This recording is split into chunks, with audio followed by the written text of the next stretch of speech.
Well, welcome everyone to this video where we're going to explain the details about our Farnborough building project. It's so great to have you with us. If we haven't met before, my name's Simon Benham. I have the privilege of being the senior pastor over all of our Kerith sites and of having watched and been a part of the development of these plans. And at the very outset, as we talk about this building project, I want to remind us why buildings are important for us. We don't worship buildings, but we do worship in buildings. They're the places that we do much of our church life. And really we can understand that the reason why we want this building, if we look at our vision statement as a church. Our vision statement is this: helping people find their way back to God through communities growing in their love for God and their love for people. And that vision statement really is a combination of two things that Jesus said, two things that Jesus gave us as commands. First of all, the great commandment: love the Lord your God with all your heart, mind, soul, and strength. Love your neighbor as yourself. And then the great commission to go and make disciples of all nations, baptizing them in the name of the Father, the Son, and the Holy Spirit, teaching them to obey everything that Jesus had commanded us. I find it really helpful as we think about those two statements about our vision statement to think about what are the different things that they imply that we do as a church. Rick Warren, in his book, The Purpose-Driven Church, splits those vision statements down into 5 purposes. First of all, worship, that we're a people who worship God, who pray to him, who have this amazing relationship with him. Secondly, that we're a community, that we're not an organization, we're not a company, we're not a charity, we're a family. The primary metaphor for us as believers in Jesus is as brothers and sisters that Paul uses. So we are a community. Third, we are disciples. We're growing in our knowledge of Jesus. We're going to be more like Jesus. I love Dallas Willard's definition of discipleship: becoming who Jesus would be if he was you. And we're on that journey of becoming who Jesus would be if he'd had our background, our personalities, our experiences, our opportunities. Fourth purpose is evangelism. We want to tell people about this wonderful Savior who we have encountered. We know that he is the only way to be reconciled to the Father, and we want to bring that message through our words to the communities around us. And finally, social justice. We don't just want to tell people about the love of Jesus, we want to practically demonstrate it. And the reason that we want buildings is because they allow us to more effectively do all of those things. So they allow us to create these places where we can come together, we can worship, we can pray, we can be in the presence of God. They provide these places where we can do community and family, where our children, our teenagers, our adults can come together and we can spend time with one another, pray for one another, support one another, lift one another up. They're places of discipleship. We can hear the message of the gospel being preached. Our lives can be changed in these places. They're places of evangelism. Places where we'll run alpha courses, places on Sunday where we'll have appeals and people will come to faith, cross that line of faith. And finally, they're places of justice. We're already seeing in Farnborough the growth of the food pantry. And that is just the beginning of a whole range of ways that we want to bless and be in the local community. And owning our own buildings rather than just renting buildings ad hoc makes it so much easier for us to do all those things. Now, we as a church also have a history of buildings. The Farnborough site has just celebrated its 11th birthday, but actually Kerith overall is 143 years old. And in 1881, when that small group of Christians came together, one of the first things that they did was to think about building a building. They actually got somebody very famous, a guy called Charles Spurgeon, who was known as the Prince of Preachers, involved in that early project. And we have a wonderful letter that he wrote to them. He'd heard about the project and he offered some money to buy a piece of land where they were going to build a building. But he encouraged them to think bigger, to have a bigger vision of what God might do. And he wrote to them that if they bought a bigger piece of land, he would give more money to fund that.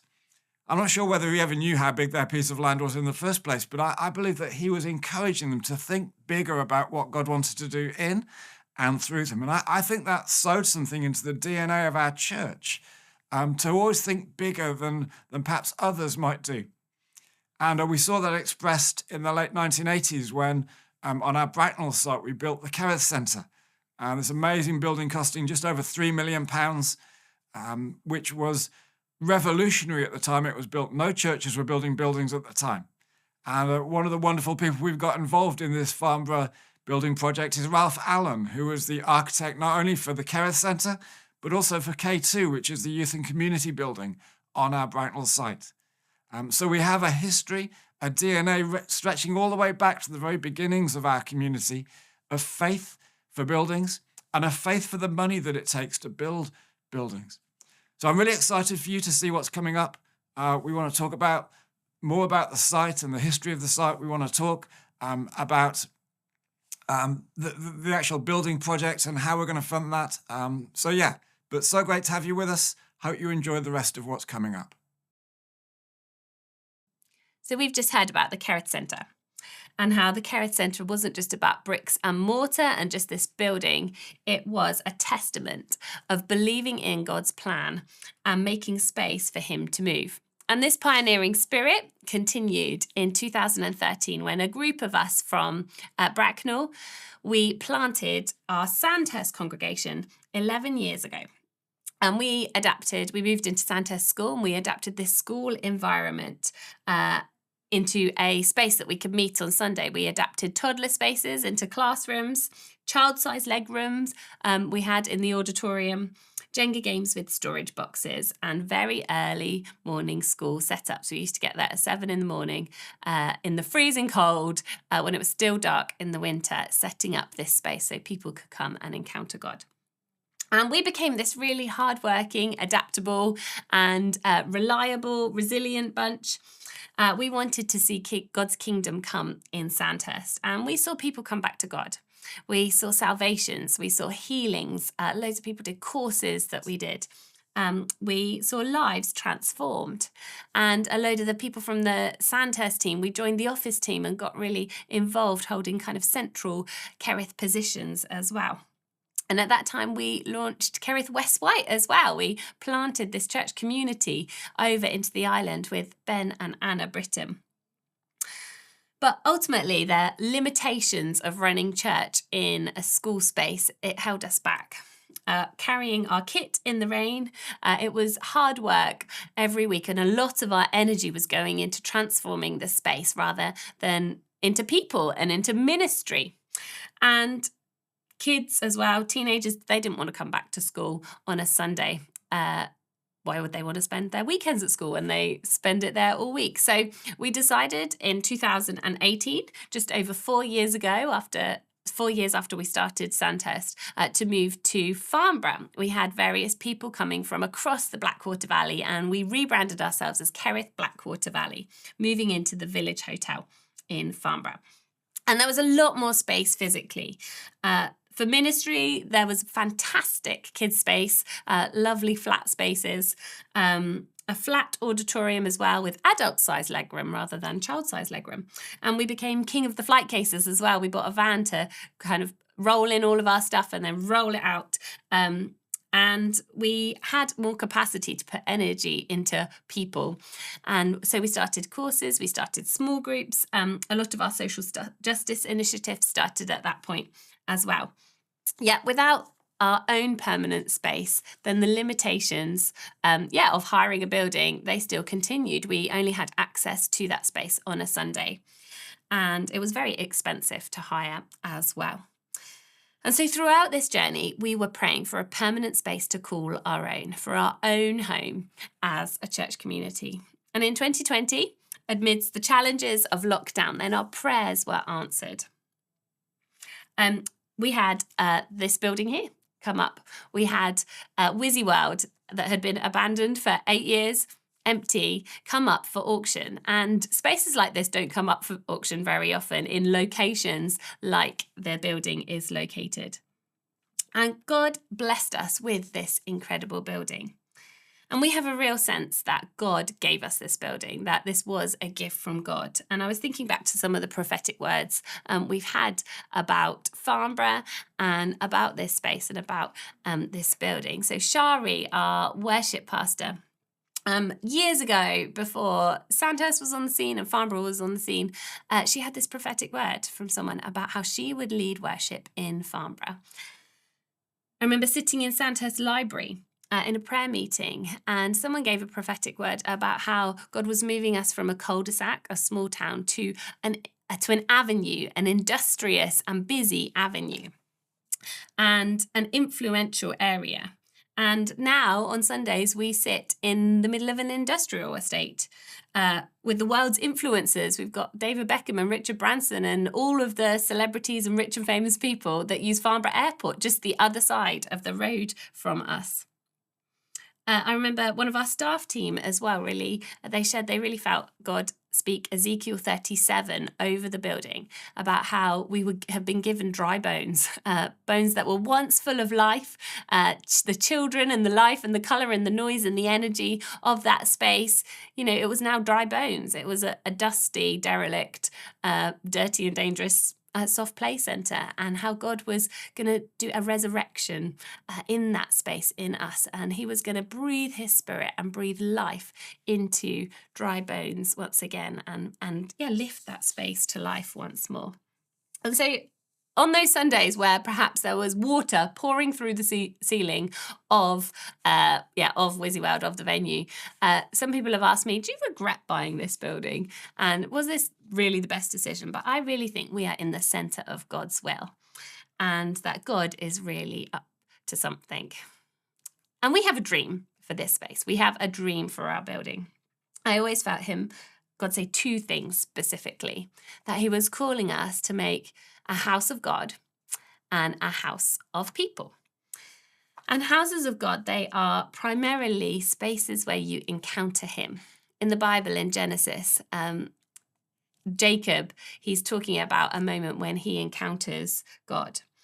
And he says, how awesome is this place? This is none other than the house of God, a gate of heaven. And we want the building to be a gate of heaven, for people to encounter God and his presence and his power and his goodness and love in it. We want it to be a sacred space, a thin space where the boundaries of heaven and earth, they kind of blur, and the power and the goodness of heaven is evident in that space. We want it to be a house of prayer, a beautiful building speaking of his beauty and his majesty and creativity that inspires people. And houses of God are always kind to the environment as well. And so we want our practices around the building to be sustainable, and the way that we build this venue to care for his creation. So we want the building to be a house of God, but we also dream that it's going to be a house of people as well. We're not going for this kind of corporate, slick, professional space where everyone feels like they have to be on their best behaviour and you can't really kick your shoes off and run around. We're going for high quality, and we're going for a building with materials of integrity, but we don't want anything sterile and impersonal. We want to create a home for people, a space for people to feel seen and heard and loved. And a house of people is always a place where people can learn and grow and show their vulnerabilities, can progress and develop and flourish. And so we want people to grow in their love for God and grow in their love for people whether they're 8 years old or whether they're 80 years old. We want it to be a place of justice as well, where we run food pantries, where we run job clubs, and people find freedom and hope and practical resources that give them life.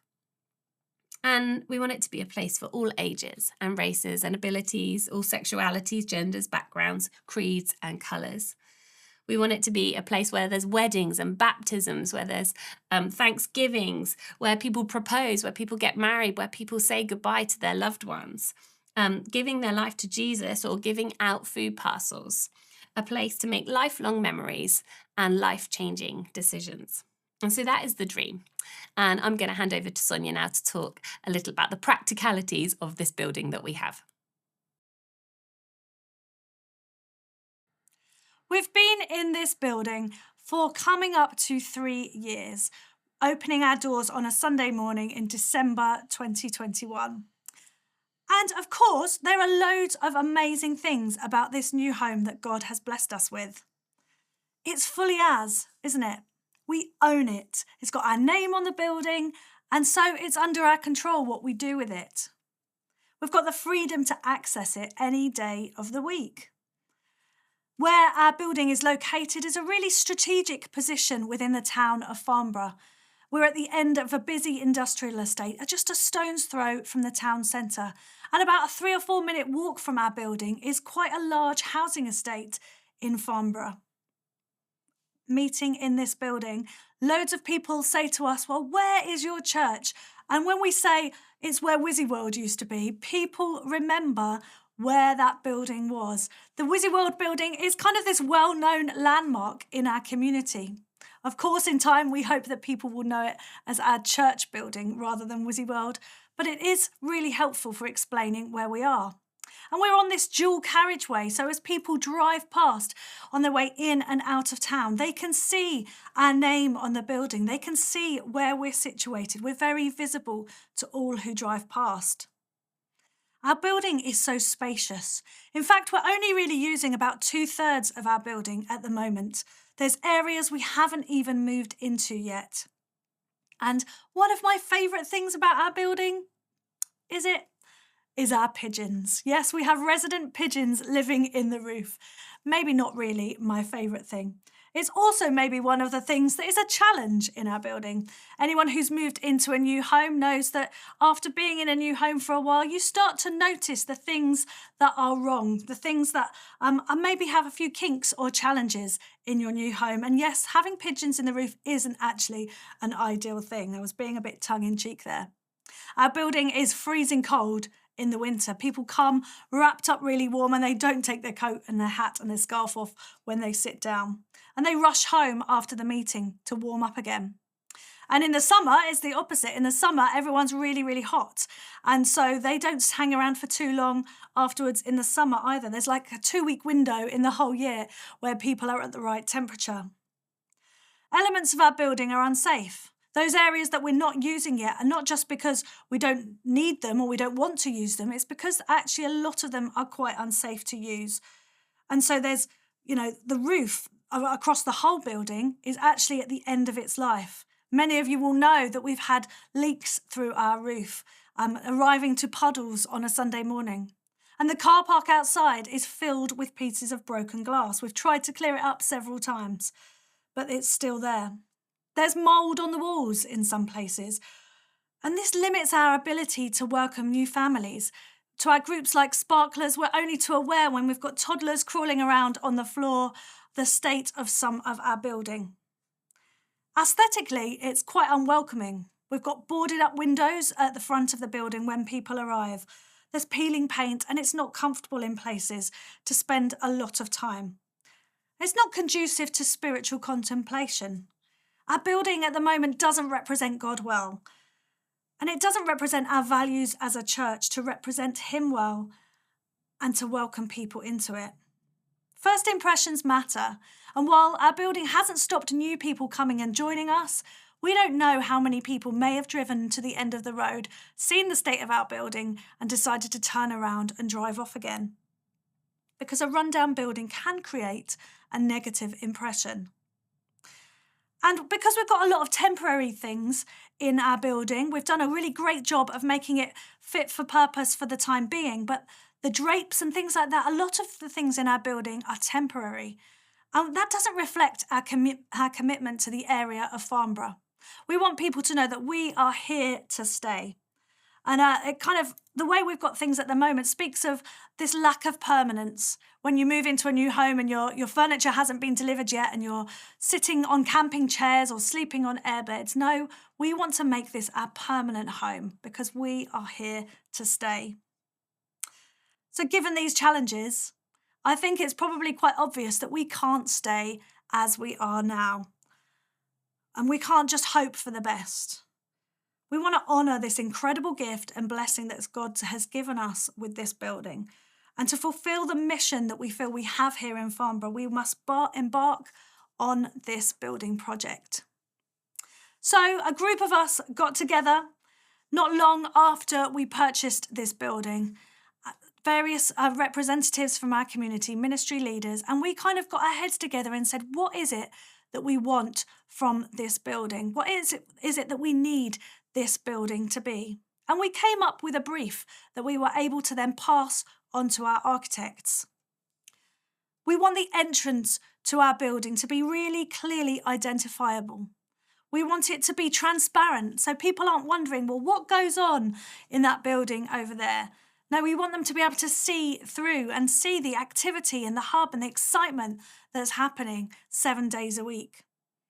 We wanted to, if possible, to have a 250 to 300 seat auditorium space for gatherings on a Sunday and at other times during the week. We really wanted a cafe space, a space where people could come and find community and build relationships with one another. But we felt like we didn't need a really large kitchen to equip that cafe area, but we needed a small kitchen to be able to do what we wanted to do. We wanted to have a permanent space for a food pantry. Since opening our food pantry in just a few short months, we've seen a real spike in membership of people coming along, and we're really meeting the needs practically and materially with the food pantry that we're able to give through that ministry during the week. So that's a space that we really wanted to create a permanence for. We asked for 4 spaces for kids to meet on a Sunday and another space for our youth to meet on a Sunday and on Friday nights.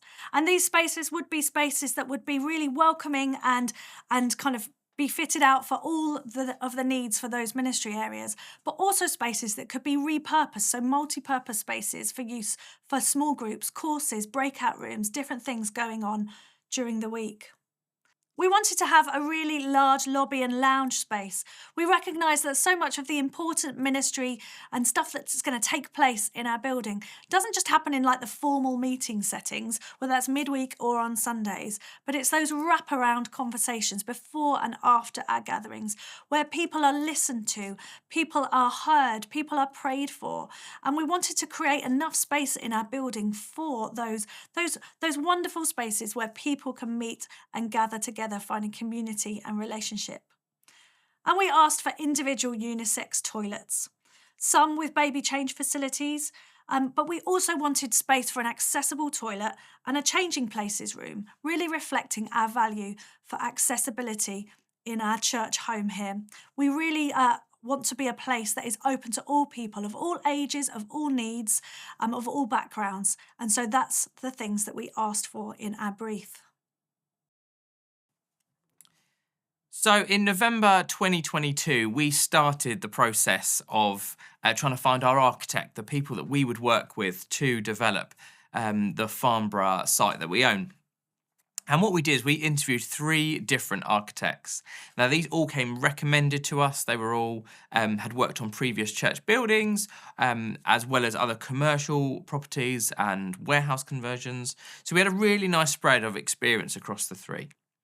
After we'd interviewed and met and spent some time with all 3, we decided to go with Warwick at HPA, who some of you would have met last year when we introduced him to the Farnborough congregation kind of in the middle of 2023. And with him, we really just dreamed really big. We tried to think of all the things we thought the building needed. How could we maximise the floor space and the land that we have? And so what we did is we worked with all the various teams, got everyone's requirements, and then kind of worked to fit all those pieces onto the piece of land. And we came up with an amazing design for the building that we were really excited about. But as we started to kind of get towards those fine details, we then started to kind of track and speak to consultants about what sort of costs we were looking at for this build. And we were getting to the point where it was starting to get into 7 million plus for the build, at which point we kind of stopped and just took stock and just checked that we were still on the right path. And what we decided was, not only is 7 million a lot of money and probably more than what was going to be worth it doing for this site, but also it was going to be very complicated to do. Some of those complications were we were going to have to raise pretty much all the money in advance, and that could have taken 3 to 5 years to have got to that point. And we wouldn't have been able to see any of the fruit of all that fundraising and work until we had all that finance in place. It was also going to have to be done all at once. It couldn't be done in chunks or phases. So at some point we were going to have to move out of that building again and go back into kind of rented accommodation, rented site on a Sunday. That was going to hamper what we could do for our community. And so we really thought about it hard and thought, what else could we do? And that is when we spoke to Ralph Allen. So Ralph Allen was the architect on the Kerith Centre in Bracknell, and he's been a member of our community ever since. And he came and spoke to us and said he would love to give us his time to help us develop a refurbishment of the land, the refurbishment of the building. And so we gladly took Ralph up on his offer, and Ralph has provided all the design work completely free of charge, which has saved us tens of thousands of pounds on this project. And so over the last 9 months, the Farnborough building team and Ralph have really worked together to see what we could do with our building. Now, the reason we think a refurbishment is a good way to go is, well, there's a whole number of reasons. It was going to be considerably cheaper. So keeping the external fabric, keeping the walls and the main structure, which are actually in relatively good condition, was going to save us a huge amount of time and money. The only big issue with the building itself is the roof that has reached end of life. So we knew that was going to need replacing, but everything else was in good condition. Another reason is it could be phased over several years. So you'll be hearing a bit later how we're going to do this in 5 phases. So 5 different sections which can be done independently. So as soon as we've raised the money for the first phase, we can get on and get that work done and start benefiting from that work. The quicker we do it, the quicker we can start using this building to its full potential. Now, we still have a brilliant relationship with Warwick, who we worked with on that original design, and he is cheering us on from afar. And none of that time was wasted doing that big picture planning, because what it helped us is really define our brief, what's really important, and for us to really understand the lay of the land we've got. A lot of the consultancy we did, a lot of the surveying of the land has all been used into this next process. One of the other massive advantages of doing this phased refurbishment project versus a complete rebuild is the environmental impact. Refurbishing a building is considerably more environmentally friendly than tearing the whole building down, seeing a huge amount of material go to waste for us only to then rebuild it back up. So we really feel like this was the right way to go. So I'm just going to talk briefly about sustainability on this project. Now, if you've looked into any greener or more sustainable energy solutions in your house, you know they come with a higher price tag. And that will be exactly the same on this project. But that just means we need to be really savvy about what we do. So what we'll be trying to do is hit the areas of the building that will be incredibly difficult to do at a later date.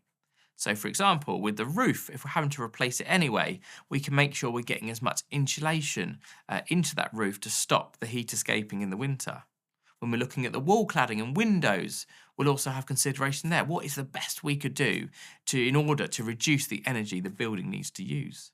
And the infrastructure, will we be ready? Will it have the capabilities to adapt to the new energy solutions that are constantly coming to market and constantly evolving? And so we'll want to make these positive decisions all the way through the building. We'll do as much as we can. And some things may have to be adapted later in the future, but we just want to make sure the things that would be incredibly difficult to do at a later date, we get right at this point. Okay, so we're nearly ready to look at some plans. As you can see, this is your first sneak peek at the 3D render of the outside of the building. And as we go into them, just 2 things just to make really clear. One, these plans are still adapting all the time. We're easily on version 10 already.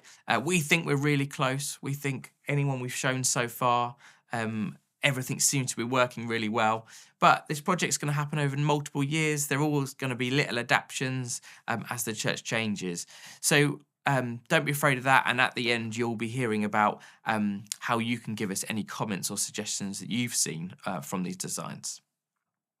And lastly, when we look at things like these 3D renders, try and keep a broad mind. Think about the big things, the big spaces, how everything's laid out, how everything flows. Don't get too caught up in the detail of what colour the bricks are or what colour the windows are. Those are all decisions we haven't taken yet. This is just to really give us an example and help us imagine what the spaces will look like. The first thing I want to show you is the floor plans. On this side, we've got the existing floor plan, and on the other side, we've got the proposed floor plan. Now, we're showing these because we wanted to demonstrate how we're keeping almost the identical size building. So we're keeping the full outside structure of the walls, of the perimeter of the building, and that is what we've managed to fit everything into. Now, one of the reasons why we can't expand, so one reason would be cost. So if we looked at adding levels on or expanding the footprint outwards, that starts to become incredibly expensive. And actually, we think we do have enough space already for everything we want to do. But also, we do have restrictions on the land. So our car park, for example, we can't encroach any more on those car parking spaces. We need to retain them. So that is why we're keeping with the same size floor plan. So now we're looking at the ground floor. We're going to go look at this in 3 sections. We're going to look at the front entrance area first. We're going to look at the auditorium after that. And then we're going to look at the kids' rooms at the end. But just to get your geography, for those of you who have been to the Farnborough building, the entrance that you would come in as a volunteer down the side of the building is just at the bottom here. And then for our congregation arriving on a Sunday, they enter via that arrow on the far right. So that just gives you your lay of your land. Hope you can understand what you're looking at there. In the top corner, you'll also see a key. So that will just help you get give you the vision of where we are on the drawing, what area we're zooming into. And sometimes the plans will rotate, and I'll point that out as we go. And that's just so we can show you as big as possible on the screen. So let's dive in. This is the front entrance and lobby area. Main entrance is located here. This is through some automatic double doors, glass, all across this front of this area here. And that's just to give us full transparency into the entranceway. We've got a nice big open lobby which sweeps round to this left-hand side. One of the things we learned from visiting lots of other churches, especially ones that had done conversions or major building changes in the last 10 years, is they all stress the importance of having these large open spaces. And that is they're just seeing so much ministry happening in those spaces. Almost more ministry is happening in these communal, conversational areas than in the auditorium. So we've tried to maximise that as much as possible. This void area we'll go into later, that's just showing where the mezzanine upstairs has been cut short. So actually this full area on the right-hand side is completely clear. Then as we swing round to the left, we've got a cafe counter area, which will also double up as a reception desk. And then various different seating options in this area as well. So on a Sunday, that might be quite clear. But midweek, we certainly envision lots of different seating options for depending on what things are happening midweek, whether that be through some of our social justice work and our Revive team and what they might be doing with guests as they come in. Or it could be hosting our food pantry clients as they come into the building. So a very adaptable, multi-use area. You'll also see the first of our 2 lifts. So this will bring you up to the first floor of the mezzanine. Got more seating down to the end here. And as you follow the flow through, you come over to our toilet, which have been completely relocated from the opposite end of the building. And we've got 5 individual cubicles, 2 of which will be big enough to have baby changing facilities. We've got an additional accessible toilet. And then also we're really pleased to be able to fit in a full changing places toilet, which can accommodate adults. So that just means anyone coming into our building, they've got full use of the facilities. They can be comfortable that they'll be well catered for coming into our building, no matter what needs they may have. In the middle here, you'll see a kitchen. We've gone for just a small size kitchen that's big enough to plate up, serve, and do some small food preparation. We believe if we're catering for large numbers, that will there's many options these days for having those prepared off-site and brought in. So we wanted an area big enough to supplement the cafe, but also be able to feed enough people on things like alpha courses or any meals that are being shared across the building. There'd be space for those to be plated up and prepared. And then as we flow down the end of the building, you'll see our large food pantry. So we've all seen the success and heard of the success we've been having in Farnborough with the food pantry. They've got this big dedicated area where all the food can be stored, where clients can come in and browse the shelves, pick up what they need. And we've purposefully located that at the front of the building, for access, so obviously food pantry, there's a lot of collection and delivery involved, so they've got really easy access to the car park. But also we're just aware those accessing those facilities might be new to Kerith, they may not have been into our building before. So we wanted it right at the front so they'll be nice and comfortable. And that was one of our things, we really wanted the building to be transparent. So we've got lots of windows along the side, you'll be able to see into the food pantry, and I've already touched on all the glass across the front entranceway. So now we're going to look at some brilliant 3D renders of this space. So this is the front area I was talking about. So these would be the double doors into the main lobby space with 2 large windows to the side. So loads and loads of natural light flowing into this building. You can see we've got a small courtyard outside the front as well. Then here we are inside our lobby. You'll see on the right-hand side, you can see 2 of them, but there's actually 3 large glass windows bringing in loads of natural light into this area. You can see how it starts to swing round to the left with some of possible seating solutions laid out. There's also an upper level window just at the top there, which is going to fill more light into the area. Those of you who are familiar with the Farnborough building already will know the mezzanine currently runs across the whole width of the building. On this design, we're actually stopping it short, and I'll go on to explain why. But you'll see from this view, it just also gives us these great height and just allows more air, more space, more natural light to flow into the area. Then straight ahead of you is the double doors that lead into our auditorium. As you see, completely glass throughout, so that as you come into the entranceway, you can see straight through. It's not a separate off area, and that's just to help people feel really comfortable in our building. There's another view as we start to look round to the left. Loads of space for people to mingle.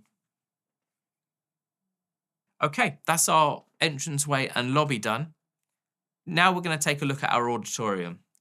Now again, those of you familiar with the Farnborough building already will notice straight away the biggest change we've done is we've rotated the auditorium round. What that does is give us a wider space with slightly less depth. And we think that's a really good idea, because what we want is people to feel really close to the stage. We want people not to feel out of back, not to feel like the platform or stage is not accessible, that everyone can just feel really involved, really enclosed in the space. So that was one of the biggest changes. It also gives us a much better flow. So now people will enter via the rear of the auditorium. And then left and right of the stage, we've got 2 doorways, and that will lead into our new kids spaces. Further that, you'll see labelled, you've got the storerooms left and right. That's just additional storage space for this area. Now, on this diagram here, you're seeing 220 chairs. Now, we would like to increase that. We'd love to see us being able to comfortably fit 240, 250, and we still think that's achievable. We think with a few tweaks, for example, the production area could relocate. We could relook at the chair layout, we can look at stage size, style of chair, all of those play into how much space it takes up. So we think we could still be on track to achieving 240 to 250 seats in this area. The auditorium remains full height, which you'll see in a minute on the 3D images, but it means there's plenty of air, plenty of the perception of space in that area also helps it sound fantastic. And now some 3D visuals to bring it all to life. So this is obviously coming right from the back. You've got our circular stage at centre, and as you can see the seating laid out there. Huge glass again on the right hand side. If I click on a photo, that's a little bit closer, but if we look here, you'll see these 2 large glass windows bringing loads of natural light into this space, benefiting from the height. We want it to be a really open, airy space. We didn't want black box, and we think this definitely achieves that. And that's the view from the stage. A detail you won't have seen so far is these huge 4 panes of glass at the rear of the auditorium. And this will give views for people in the lobby or mezzanine area to be able to see into the auditorium. And it really just helps connect the spaces. We didn't want each of the rooms to feel really separate. We wanted, particularly on a Sunday, that no matter where you are in the building, you're all still connecting with others. And the use of all this clear glass and different viewing angles and sight lines really helps to achieve that. Okay, we'll move on to the kids' spaces. So this is the ground floor. This is the end of the building. So you'd enter this area via doorways here and doorways here from the auditorium. We've got a small corridor space, and then let me run you through the rooms. So we've got room 1 here, very similar to our existing kids' room. We've just relocated the doorway. Kids' room 2 is now, if you're familiar with the Farnborough building, where kids' check-in was. So we've been able to fit a second room in there. Coming along, you've now got the second of our 2 lifts. This will bring you up onto the first floor to 2 additional kids' spaces. We've got an accessible toilet, which will have baby changing as well. And then on the end there, we've got kids' room 3/meeting room. So that's our 3rd additional space. Now, with all areas of this building, there is the requirement that they're all multifunctional. If every ministry was to have an individual space, then we'd be taking up half the industrial estate that we're located on. So although these rooms are labelled kids' rooms, midweek we foresee these rooms being hireable, whether it's for small groups, for outside clubs, for hosting anything appropriate in our spaces. All of these rooms will be used for that. And they'll also benefit from this lobby area with its own secondary entrance. So this is the entrance that we're currently using on a Sunday, which is actually at the rear of the building for a lot of people. This is a secondary entrance that could be used midweek. It could be used for kids' events, or it could also be used on a Sunday as a secondary entrance into these kids' spaces. Now, what you'll see is we no longer have a kids' check-in area. We think that process can be modernised, and kids' check-in will actually happen over the whole building. So imagine kids workers with things like tablets and mobile printers. You'll be able to check in your kids into Kids Church from anywhere in the building. So we no longer need that dedicated space. All the rooms continue to have as much natural light as we can fit in. So all these exterior walls have ample windows located to make them feel nice and airy.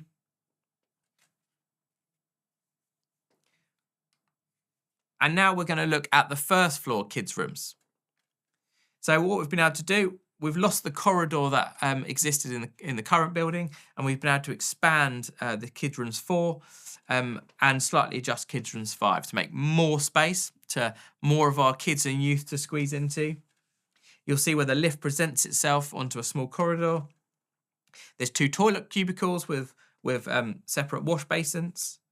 And we've also put a small kitchenette in, which will be for teas, coffees, orange juice, waters, the snacks. The kids love a biscuit. These can all be kept in there, and that will just help supplement this space. Gone is the spiral staircase, replaced with a new solid staircase, which the kids will use as the primary access up here. And then finally, we've got this void area, and that's just to let more natural light into the lobby area downstairs for this area.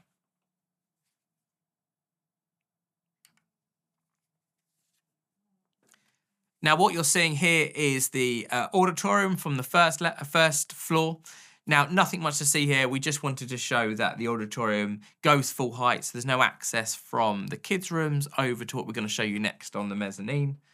But yeah, the big thing in looking at the higher area of the auditorium is just how much natural light we're going to be able to flood the space with. And that takes us to our final area. This is the mezzanine and first floor offices. So we'll start looking at the mezzanine. You'll come up the staircase that's located in the downstairs lobby area. And then you'll come onto this large mezzanine area. And this is actually one of the areas I'm most excited about. On a plan, it can look like just quite a big open space. But what we're envisioning is on a Sunday, a small coffee point up here, or even a small coffee shop where you can come upstairs and get a nice barista coffee. Pre, post, in between 2 meetings, you can come up here, catch up with friends, catch up with new people that you've met at church that day. A wide option of seating arrangements as well for everyone to feel comfortable. It's also where we envision our youth will meet on the Sunday during our adult meeting. And then midweek, we envision this being just a really big community area. As I say, we have hopes for a coffee shop up here. So different seating, people coming up here to have meetings, people coming to catch up with people. Those of you who work from home, who want to just work in a new environment, you'll be able to grab a desk or grab a comfy seat up here and make use of this space. And I, for one, am really excited about coming in one day and just seeing this space filled with people from the local community in our building, maximising the facilities we've got, being really comfortable in our space. Then down the end, you'll see our plant room. Now, we're not going into growing our own flowers. That is a different kind of plant. That is where all of our heating and ventilation systems are located, just down the bottom, nice out the way. And then coming over to this side, these are our first floor offices. So our hope for the offices is they're really a place of collaboration. These aren't individual 1 or 2 person desk rooms where people come to work 9 till 5. Our office culture isn't that anymore. A lot of people working from home, and then we're coming together to collaborate, to meet face to face. So we've got 4 different spaces booked out. The office is possibly going to be a large meeting space where volunteers and team can gather, talk about the next event, talk about the next ministry, how we push those things forward. And then some smaller rooms, which would be great for private meetings, for our Revive team to meet with clients, whether it would be about debt or jobs or pastoral care. There's loads of places for that to take place in privacy up here. And of course, any office still requires some basic administration tools. So envision having your printer, your scanner, some locked cupboards for paperwork in some of those rooms as well.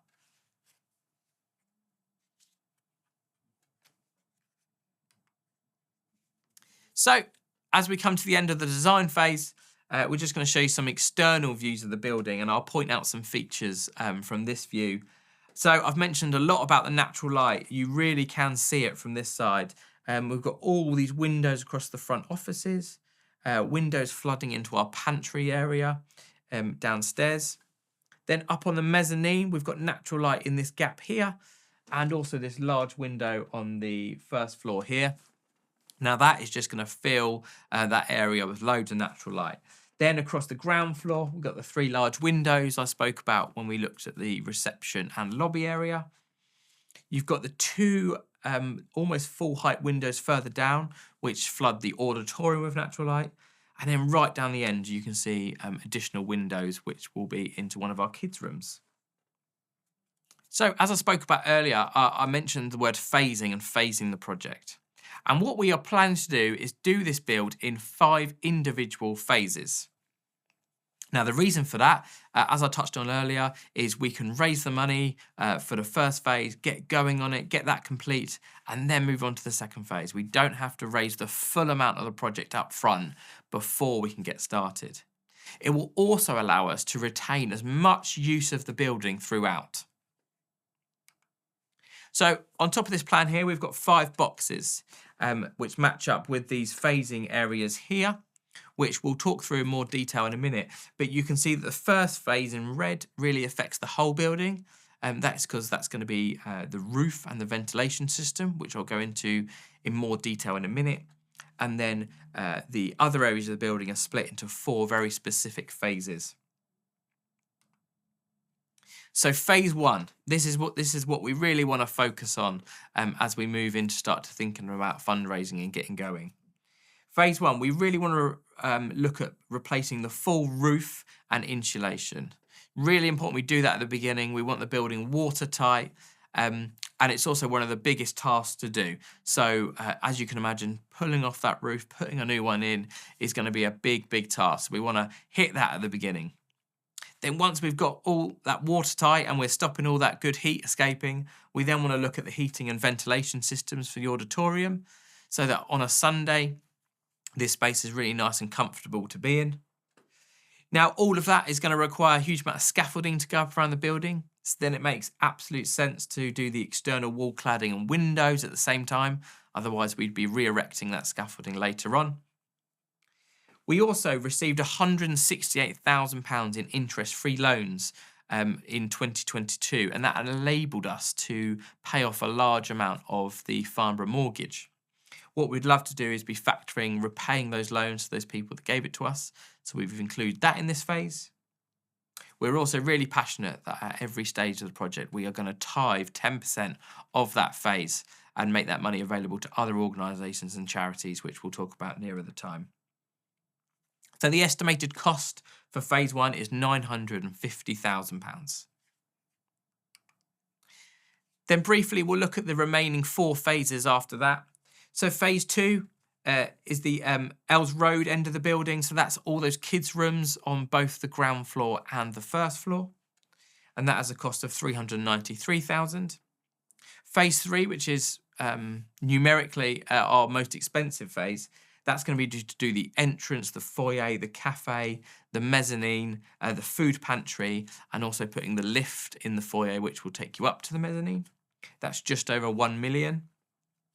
Phase 4 is as we move into the auditorium, is getting that fitted out, all the fixtures and fittings, all the production and worship equipment involved, and that's used in that space. That is at £244,000. And phase 5 is our first floor offices and resurfacing our car park.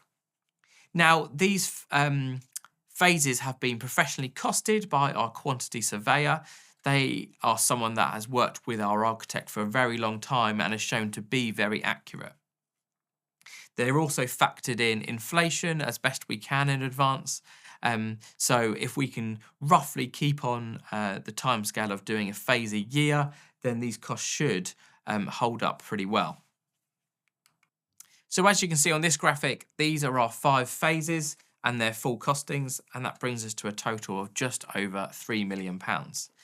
Now, as I've said, they've been costed as accurately as we can at this point, but we've seen just in what we've done to the building so far, we have been so blessed in so many ways. As we spoke about earlier on, we've had Ralph's design time completely for free, so that has saved us thousands of pounds. All the electrical work we've had to do on the building so far has been done at the fraction of the cost price due to the generosity of people in our congregation. And we know there are many more skills in our congregation. We haven't included areas that could potentially done ourselves. We have a brilliant estates team.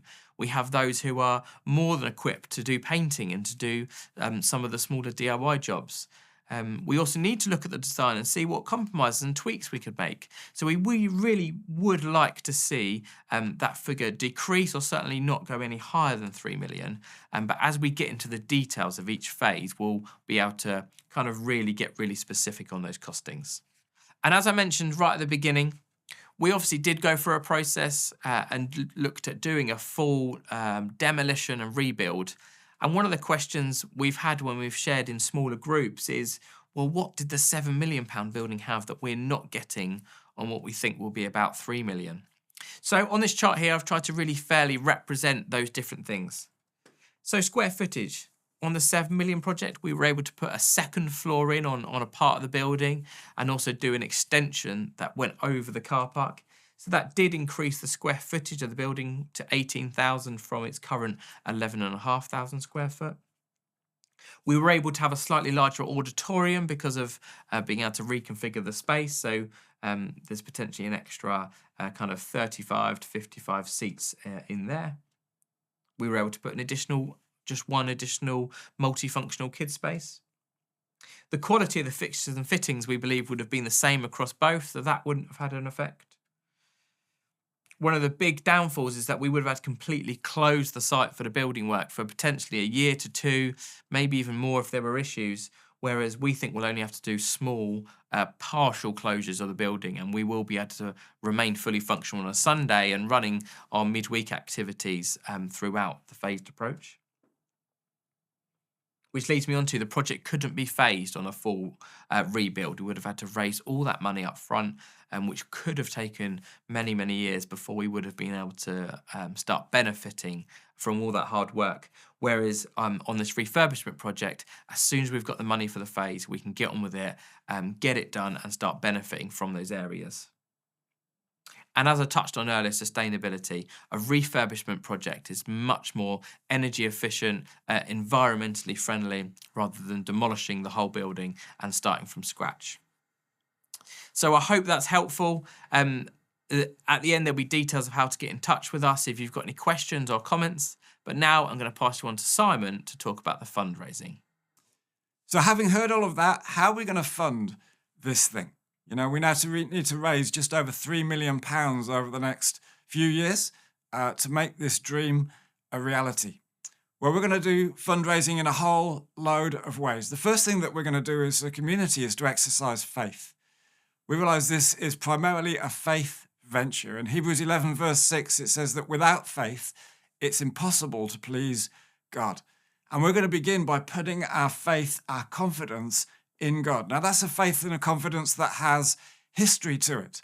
Not only God's faithfulness all the way through the Bible, all the way through the history of the church, but God's faithfulness for us as a church in the past. We're going to tell the stories again of the building of the Kerith Centre and the miracles that God did there. And wonderfully, as we start on this journey, we're going to have more of those sorts of stories as we see God begin to break in and move and work, and we see the money beginning to accumulate. We're going to have stories to tell of this project as well as of previous projects. So we're going to be a people of faith. I want to encourage you, have faith for what God is going to do. We're going to put ourselves in a place where this is dependent on God breaking in, where we just can't do this on our own, but we need God's intervention and move. So we're going to exercise faith. We're going to grow that faith by telling stories, by bringing the stories of what God's done before and reminding ourselves what he's done before he will do again. We're going to encourage people to give one-off gifts. So we're going to be having gift days and, individuals to give one-off gifts. Maybe people over the course of this project are going to receive bonuses at work. They're going to have legacies, all sorts of ways that money can come to us as individuals. And we might give that. Maybe there are savings that we're just hanging on to and God prompts us and challenges to sow those into the project. So we're going to encourage people to give one-off gifts. We're also going to encourage people to get into regular giving. We realize for some people, they might not have a stash of money that they can give, but actually they might be able to allocate a portion of their funds month by month by month to sow into this project over the next few years. One of the things that happened with the Kerith Centre was that a number of people, quite a number of the congregation, chose to double tithe. So they gave a tithe, a tenth of their gross income to the church, and then a tenth of their gross income to the building project. You might feel similarly challenged to do the same. God might be prompting you to do that. Well, step out in faith. I just want to encourage people. We recognize that the people across our community are in a whole load of different places. Some of you watching this will be struggling financially at the moment. I don't want any of you to feel under anxiety or pressure or feel worried about this. The reality is that the leaders in Kerith don't know what anybody gives in the life of our church. I have no idea what anyone gives.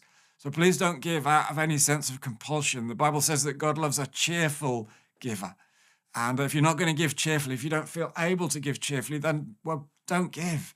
Don't feel under that pressure. But for those who feel prompted by God, inspired to give, then let's give generously, let's give even sacrificially to make this a reality. We're also going to be applying for grants, and we believe that there is a lot of grant money out there. We're not going to fund the whole project by any means from grants, but a significant portion of it we can. And grants from grant funding bodies, particularly we're hearing that people want to give grants around creation care and projects that can demonstrate creation care, and they're going to improve the environmental impact of buildings. That is definitely the case with what we are doing here. And then also grants around using buildings for community use.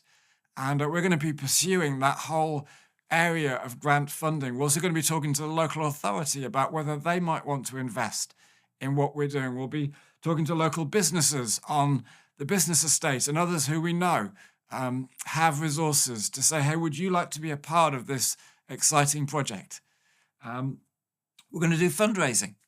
One of the things that happened with the Kerith Centre, a lady called Melita Cullis used to hold these tabletop sales where we as a church would bring stuff that we didn't need or want anymore, and then we would set up a sale where we would sell that stuff. Maybe today we'll do that rather than physically through eBay or Facebook Marketplace. And I know there are a bunch of people in our community who are excited about those ideas of fundraising and doing sponsored events and thinking of ways that the children and the teenagers can get involved, that all of us can play our part. Maybe even we haven't got financial resources. There's other ways that we can get involved.